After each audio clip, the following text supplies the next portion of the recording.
Sir ಇವತ್ತು ತ್ರಿಮೂರ್ತಿ ನಾಗ ದೇವತೆಯ ಒಂದು ಮೂರ್ತಿ ಸಿಕ್ಕಿದೆ ಸರ್. ಮತ್ತು ಒಂದು ಕಲ್ಲು ಕೂಡ ಸಿಕ್ಕಿದೆ, ಸಣ್ಣ ಪಾಚಿ ಕಲ್ಲಿನ ಟೈಪು ಇರುವಂಥ, ಅದು 3 ಮುಕುಟ ಟೈಪ್ ಇರುವಂಥದ್ದು ಅಂಥ ಕಲ್ಲು ಇವತ್ತು ಸಿಕ್ಕಿದೆ ಸರ್. ಇದನ್ನು ಬಿಟ್ಟರೆ ಬೇರೆ ಏನು ಸಿಕ್ಕಿಲ್ಲ. ಏನಾದರೂ ವಿಶೇಷತೆ ಏನು ರೀ 3 ಸರ್? ಅದು ಏನು 3 ಮುಖದ ಒಂದು ನಾಗರ ಹಾವಿನ ಒಂದು ಮೂರ್ತಿ ಇದೆಯಲ್ಲ, ಅದರಲ್ಲಿ ಹೆಚ್ಚಾನೆಚ್ಚು ನಾವು ಕೆಲವು ಇತಿಹಾಸದ ಪುಟಗಳಲ್ಲಿ ನೋಡಿದಾಗ ಮತ್ತು ದೇವಸ್ಥಾನಗಳಲ್ಲಿ ನೋಡಿದಾಗ 5 ಮುಖದ ಹಾವಿನ ಹೆಡೆ, 7 ಮುಖದ ಹಾವಿನ ಹೆಡೆ ಮತ್ತು 3 ಮುಖದ ಹಾವಿನ ಹೆಡೆ, ಈ ರೀತಿ ಕೆಲವು ಚಿತ್ರದ ಮುಖಾಂತರ ನೋಡಿದಂಥ ಒಂದು ಆದಿಶೇಷನ ಮೂರ್ತಿಗಳು ಸರ್.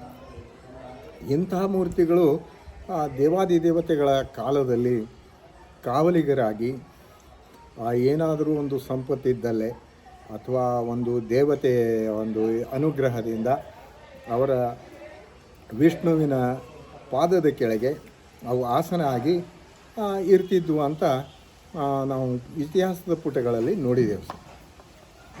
ಅದೇ ರೀತಿಯಾಗಿ ಇಲ್ಲಿ ತ್ರಿಮೂರ್ತಿಯ ಒಂದು ಏನು ಸಿಕ್ತು, ಅಂತಹ ಒಂದು ತ್ರಿಮೂರ್ತಿ ಮತ್ತು ಪಂಚಮುಖಿ ಮತ್ತು ಸಪ್ತಮುಖಿ ಇಲ್ಲಿ ಇಂಥ ಒಂದು ಕಾಳಿಂಗ ಮಹಾರಾಜನಿಗೆ ಅಂದರೆ ಆದಿಶೇಷ ನಾಗರಾಜನಿಗೆ ಒಂದು ಮಣಿ ಅಂತ ಇರುತ್ತೆ ಅಂತ ಇತಿಹಾಸದ ಪುಟಗಳಲ್ಲಿ ಸಿಗ್ತವೆ. ಅದಕ್ಕಾಗಿ ಆ ಮಣಿಯನ್ನು ತಾನು ಹೊರಗಡೆ ಹೋಗಿ ಮೇಯ್ಲಿಕ್ಕೆ ಹೋದಾಗ ಆ ಮಣಿಯಲ್ಲಿ ಒಂದು ಸೈಡನ್ನು ಇಟ್ಟು ಅದರ ಬೆಳಕಿನಲ್ಲಿ ಅದು ಮೇಯ್ತಿತ್ತು.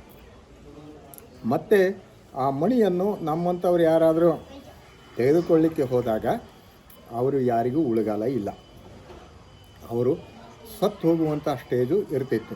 ಹಾಗಾಗಿ ಅದನ್ನು ಯಾರೂ ಹೆಚ್ಚಾನಿತ್ತು ಯಾರು ಅದನ್ನು ವಿಚಾರ ಮಾಡಲಿಕ್ಕೆ ಹೋಗೋದಿಲ್ಲ. ಲಕ್ಕುಂಡಿ ಒಳಗೆ ನಿಧಿ ಐತಿ, ಬಂಗಾರ ಐತಿ ಅಂತಾರೆ ಸರ್. ಲಕ್ಕುಂಡಿ ಅಂತ ನಾವು ಹೇಳಲಿಕ್ಕೆ ಬರುವುದಿಲ್ಲ. ಭೂತಾಯಿಯ ಒಡಿಲಲ್ಲಿ ಎಲ್ಲಾದರೂ ಇರ್ಬೋದು. ಆದರೆ ಇಲ್ಲೇ ಪ್ರಮುಖವಾಗಿ ಶ್ರೀಮಂತ ಮಹಾರಾಜರು ಆಳಿದಂಥ ಒಂದು ನಾಡು ಲಕ್ಕುಂಡಿ. ಇದು ಲಕ್ಷ್ಮಿಯ ಹುಂಡಿ, ಲಕ್ಕುಂಡಿ ಅಂತ ಕರೀತಾರೆ. ಆದರೆ ಇಲ್ಲೇ 10ನೇ ಶತಮಾನದಲ್ಲಿ ಕಲ್ಯಾಣ ಚಾಲುಕ್ಯರು ಬಂದು 101 ದೇವಸ್ಥಾನ, 101 ಬಾವಿಯನ್ನು ಇಲ್ಲೇ ಕೆತ್ತಿ ಎಲ್ಲ ಮಾಡಿ ಇಲ್ಲೇ ಪ್ರಮುಖವಾದ ತಮ್ಮ ಇಷ್ಟಾರ್ಥ ದೇವತೆಗಳನ್ನು ಇಲ್ಲಿ ಆರಾಧಿಸ್ತಿದ್ರು. ಅವರಿಗೆ ತಮಗೆ ಬೇಕಾದಂಥ ನಾಗದೇವತೆ ಇರ್ಬೋದು, ಅಥವಾ ಶಿವಲಿಂಗ ಇರ್ಬೋದು, ದುರ್ಗಾ ಮಾತಾ ಇರ್ಬೋದು, ಇತ್ಯಾದಿ ಹೆಣ್ಣು ದೇವತೆ ಇರ್ಬೋದು, ಅಥವಾ ಗಂಡು ದೇವತೆ ಇರ್ಬೋದು, ವಿಷ್ಣು ಇರ್ಬೋದು. ಹೀಗೆ ಅವರನ್ನು ಅವರು ಪ್ರಾರ್ಥನೆ ಮಾಡಿ ಅದನ್ನು ಆರಾಧನೆಯನ್ನು ಮಾಡ್ಕೊಳ್ತಿದ್ರು. ಅದೇ ರೀತಿಯಾಗಿ ನಮ್ಮ ಕೋಟಿ ವೀರಭದ್ರೇಶ್ವರ ಸ್ವಾಮೀಜಿಯವರ ಮೂರ್ತಿ ಇರ್ಬೋದು, ಹೀಗೆ ಅವರು ಆರಾಧಿಸ್ತಿದ್ರು. ಆಮೇಲೆ 11ನೇ ಶತಮಾನದಲ್ಲಿ ಜೈನರು ಬರ್ತಾರೆ. ಜೈನರು ಬಂದ ಕಳ್ಳೆ ಇಲ್ಲಿ 24 ತೀರ್ಥಂಕರ ಮೂರ್ತಿಯನ್ನು ಆರಾಧಿಸುತ್ತಾ ಬಸದಿಗಳನ್ನು ಮಾಡ್ಕೊಳ್ತಾರೆ. ಅದೇ ದೇವಸ್ಥಾನಗಳನ್ನು ಬಸದಿ ರೂಪದಲ್ಲಿ ಅವರು ವಿಚಾರ ಮಾಡ್ತಾರೆ. ಹಾಗಾಗಿ ನಮ್ಮ ಲಕ್ಕುಂಡಿಯಲ್ಲಿ ಈಗ ಒಂದು ಉಳಿದಿದ್ದು ಯಾವುದಂದರೆ ಬ್ರಹ್ಮಜೀನಾಲಯ, ಅಥವಾ ಅತ್ತಿಮಬ್ಬೆ ತನ್ನ ಪೂಜೆಗೋಸ್ಕರ ಇಟ್ಕೊಂಡಂಥ ಒಂದು ದೇವಸ್ಥಾನ. ಆ ಅತ್ತಿಮಬ್ಬೆ ಇಲ್ಲೇ ಒಳಗೆ ನೇಮಿನಾಥನ ಒಂದು ಮೂರ್ತಿ, ಒಂದು ಕಡೆ ಪದ್ಮಾವತಿ, ಒಂದು ಕಡೆ ಬ್ರಹ್ಮದೇವರ ಮೂರ್ತಿ.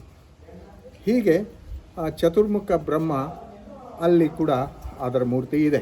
ಅಲ್ಲ, ಇವತ್ತಿಗೆ ಉತ್ಖನನ ಮಾಡಕತ್ತಾರ. ಹಾಂ ಸರ್. ಈಗ ಆ ಎಣ್ಣೆಲೊಳಗೆ ಇಲ್ಲಿ ಅಂತ ಸಿಗಾಕತ್ತವು. ಈಗ ನೀವು ತಿಳ್ಕೊಂಡಾಗ ಇಲ್ಲಿ ಹಂಗೆ ಈಗ ಲಕ್ಷ್ಮೀ ಗುಂಡಿ ಅಂತ ಹಂಗೆ ಬಂಗಾರ ಇರುತ್ತೋ ಈಗ ಹೆಂಗೆ ಅಂದ್ರೆ ಕಾಯ್ತಿರ್ತಾವ ಏನು ಸರ? ಇದು ಭೂದೇವಿಯ ಒಡಿಲಿನಲ್ಲಿ ಯಾರೂ ಹೊಕ್ಕಿ ನೋಡಿಲ್ಲ, ಅದು ಗೋಚರ ಆಗುವುದಿಲ್ಲ, ಅದು ಗೊತ್ತಾಗೋದಿಲ್ಲ. ಇಲ್ಲಿ ಶ್ರೀಮಂತ ರಾಜರು ಆಳಿದ್ದರಿಂದ, ಅಂದರೆ 10ನೇ ಶತಮಾನದಲ್ಲಿ ಕಲ್ಯಾಣ ಚಾಲುಕ್ಯ, 11ರಲ್ಲಿ ಜೈನ, 12ರಲ್ಲಿ ಹೊಯ್ಸಳರ ದೊರೆ ಬಿಟ್ಟಿ ದೇವ ಇಲ್ಲಿ ಬಂದು ಟಂಕಶಾಲೆಯನ್ನು ತಯಾರು ಮಾಡಿ ಬೆಳ್ಳಿ ಬಂಗಾರದ ನಾಣ್ಯವನ್ನು ಚಲಾವಣೆಯಲ್ಲಿ ತರ್ತಾನೆ. ಹಾಗಾಗಿ ಇಲ್ಲಿ ಶ್ರೀಮಂತ ರಾಜ್ಯರು ಆಳಿದಂಥ ಒಂದು ನಾಡು, ಅತ್ತಿಮಬ್ಬೆಯ ನಾಡು ಕೂಡ ನಾವು ಹೇಳಬಹುದು. ಹಾಗಾಗಿ ಇಲ್ಲಿ ನಂತರ ಏನಾಗುತ್ತೆ, ನಮ್ಮ ರಾಷ್ಟ್ರಕೂಟರಾಗಲಿ, ನಮ್ಮ ವಿಜಯನಗರ ಸಾಮ್ರಾಜ್ಯದವರು ಇವರೆಲ್ಲರೂ ಇಲ್ಲಿ ಆಳ್ತಾರೆ. ಅವಾಗಂಥ ಶ್ರೀಮಂತರ ರಾಜ್ಯರ ಒಂದು ಆಳ್ವಿಕೆಯಲ್ಲಿ ಬೆಳ್ಳಿ ಬಂಗಾರಗಳು ಅವರು ಏನು ಅವರ ರಾಜರು ಇಲ್ಲೇ ಹೋದ ನಂತರ ಏನಾದರೂ ಒಂದು ತೊಂದರೆಯಾಗಿ ಇಲ್ಲೇನೋ ಈ ಊರನ್ನು ಬಿಟ್ಟು ಏನು ಹೋಗಿದ್ರೋ ಇಲ್ಲೇ ಬಿಟ್ಟು ಹೋಗಿರಬಹುದು. ದೇವಸ್ಥಾನಗಳ ಬುಡದಲ್ಲಿ ಇದ್ದರೂ ಇರಬಹುದು, ಬಿಟ್ಟರು ಬಿಡಬಹುದು. ಅದನ್ನು ಯಾರೂ ನೋಡಿಲ್ಲ.